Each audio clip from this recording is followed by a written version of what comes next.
நடக்கும் போது விபத்தில் சிக்கிய அடையாளம் தெரியாத மூதாட்டியை முதலுதவி செய்து மருத்துவமனையில் சேர்த்தார் முன்னாள் அமைச்சர் விஜயபாஸ்கர் மற்றும் சிவகங்கை எம்எல்ஏ செந்தில்நாதன். புதுக்கோட்டை மாவட்டம் புதுக்கோட்டை அருகே முள்ளூர் விளக்கு ரோடு அரசு மருத்துவக் கல்லூரி அருகில் இன்று அதிகாலை 1 மணி அளவில் எதிர்பாராத விதமாக அடையாளம் தெரியாத வாகனம் மோதிய விபத்தில் காயமடைந்து சாலை ஓரத்தில் வயதான மூதாட்டி கிடந்தார்.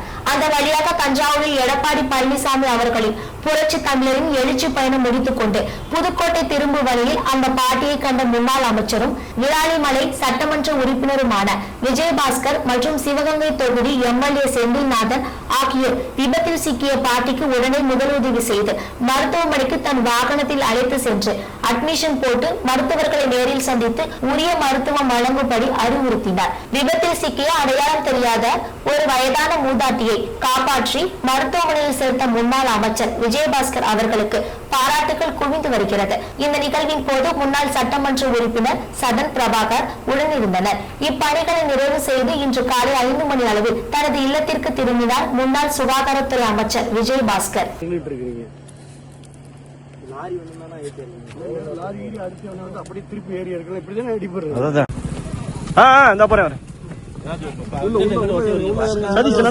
உள்ள